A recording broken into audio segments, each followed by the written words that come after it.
Dobrodošli nazaj v JNS Iran War Brief. Najprej, operacija Svoboda in Hormuška ožina. Zdi se, da je vrnitev v vojno na tej točki neizogibna, saj islamski režim povečuje svoje napade na regijo.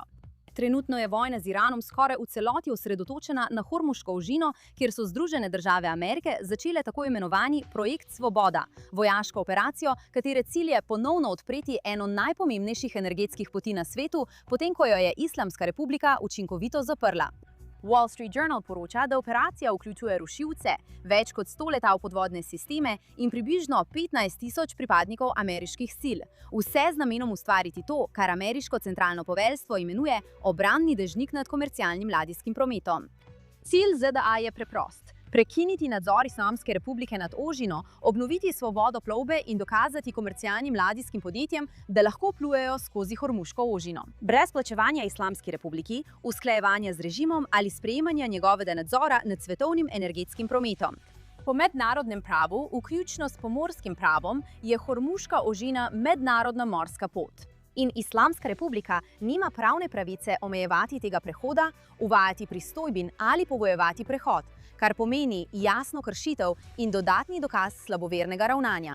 Islamska republika zahteva nasprotno. Teheran želi, da se prizna njegova vloga pri upravljanju ožine. Želijo omilitev sankcij, sprostitev zamrznjenih sredstev in vojno odškodnino. Hkrati pa še naprej uporabljajo nadzor nad ožino kot vzvod v pogajanjih.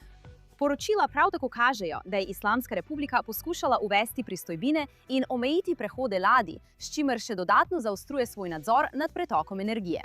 V ponedeljek se je ta napetost spremenila v odprt spopad.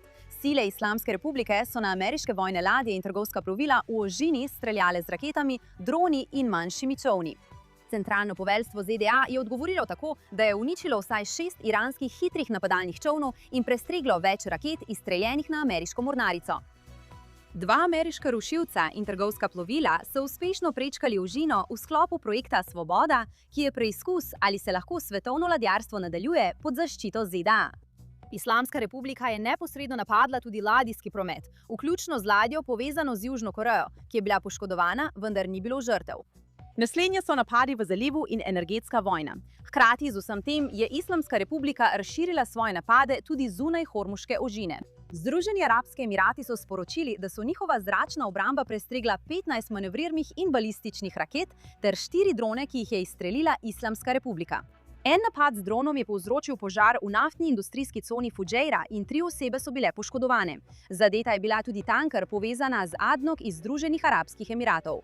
Fujairah ni naključna tarča. To je ena redkih glavnih poti za izvoz energije, ki obide ožino Hormuz. In z napadom nanjo Islamska republika skuša odpraviti alternative in zvišati svetovne cene energije, da bi prisilila mednarodno skupnost nazaj v odvisnost od morskega prehoda, ki ga lahko ogroža in nadzoruje. Režim je v svojih napadih napadel tudi Oman, pri čemer so poročali o napadu na stanovanjsko stavbo in več poškodovanih. Združeni arabski emirati so napade označili za nevarno stopnjevanje in dejali, da si pridržujejo pravico do odgovora. Več zalivskih držav in več zahodnih držav je obsodilo napade, vendar pa ni bilo izrednega zasedanja Arabske lige ali obsodbe. Regionalni odziv pa je bil glede na obseg napadov omejen. Naslednje, Izrael, Libanon in regionalna vojna. Predsednik Trump zdaj razmišlja, ali naj preide iz obrambne drže na neposredne napade na sredstva Islamske republike. Njegov glavni cilj je prisiliti režim v popuščanje za širši dogovor neke vrste, vendar strokovnjaki opozarjajo, da je ta strategija morda napačna. Trdijo, da Islamska republika postavlja preživetje režima pred gospodarske stroške ali človeške žrtve in verjetno ne bo odgovorila na pritisk na običajne načine. Wall Street Journal je prav tako poročal, da je strategija zasnovana tako, da prisili k popuščanjem glede jedrskega vprašanja in ožine Hormuz, vendar pa izid ostaja negotov. Zdaj je stališče Izraela, da mora vsak diplomatski izid obravnavati temeljne grožnje, vključno s popolno ustavitvijo bogatenja jedrskega materiala, koncem podpore proksi terorističnim skupinam in strogimi omejitvami programa balističnih raket. Izrael načeloma ni proti dogovoru, vendar uradniki ocenjujejo, da je malo verjetno, da bi katerikoli dogovor, ki bi izšel iz trenutnih pogovorov, izpolnjeval te pogoje. Izraelski obrambni uradniki prav tako opozarjajo, da ostaja ponovni širši izbruh neposrednega konflikta z Islamsko republiko resnična možnost, saj ocenjujejo, da bi lahko vsaka začasna deeskalacija hitro prerasla v širšo regionalno vojno. Zdaj so izraelske obrambne sile sporočile, da se pripravlja na dodatne napade z raketami in droni z več front, ter je temu ustrezno povečala pripravljenost zračne obrambe. Hkrati se vojna v Libanonu nadaljuje. Izraelski mediji so poročali, da je Hezbolah v torek zjutraj izstrelil minometne granate na vojake izraelske obrambne vojske na jugu Libanona, potem ko je izraelska obrambna vojska prestregla sumljiv zračni cilj v bližini enot, ki so delovale na tem območju. Časopis Jerusalem Post je prav tako poročal, da je izraelska obrambna vojska nedavno odkrila skrito zalogo več kot 100 kosov Hezbolahovega orožja, medtem ko so rakete Hezbolaha, usmerjene na vojake izraelske obrambne vojske, prej padle na odprta območja. Izrael še naprej slabi mrežo posredniških skupin Islamske republike, tudi medtem, ko se nadaljujejo pogajanja o ožini in jedrskem vprašanju. Notranje zatiranje znotraj Islamske republike je naslednja zgodba dneva znotraj režima. Vojno vodijo tudi proti lastnemu narodu.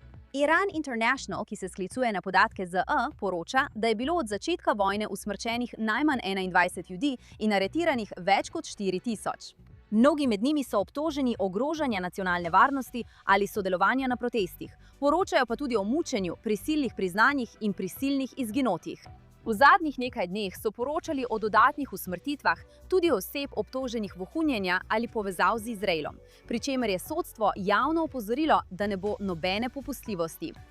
Iran International je prav tako poročal, da je Hesam Aladin, 40-letni oče 2 otrok, umrl potem, ko so ga varnostne sile hudo preteple zaradi domnevne uporabe Starlinka za obhod izklopa interneta. To traja že več kot 8 tednov.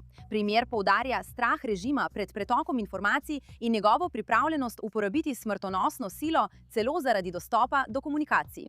Hkrati se gospodarski pritiski v Iranu stopnjujejo, saj poročila kažejo na inflacijo nad 70%, propadajočo valuto in naraščajoče cene hrane, kar prispeva k vse večjemu nezadovoljstvu javnosti. Mnogi Iranci, po mnenju disidentskih medijev in aktivistov, ta trenutek vidijo kot morebitno prelomnico in verjamejo, da bi lahko nadaljevanje vojaškega spopada oslabilo ali celo končalo režim. In končno, protisemitski napadi v tujini in senčna vojna režima. Ta vojna se ne odvija samo v zalivu, v Libanonu ali znotraj Islamske republike. Širi se tudi v judovske skupnosti v tujini.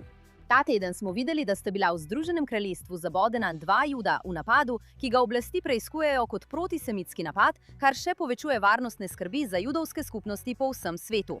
V New Yorku je bilo čez noč več sinagog iz zasebnih domov oskrunjenih s protisemitskimi grafiti, vključno s kljukastimi križi in grozilnimi sporočili, ki slavijo teroristične skupine.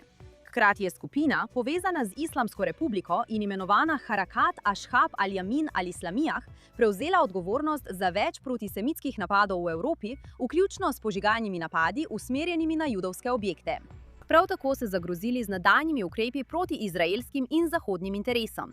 Varnostni analitiki pravijo, da to kaže na dvojno grožnjo.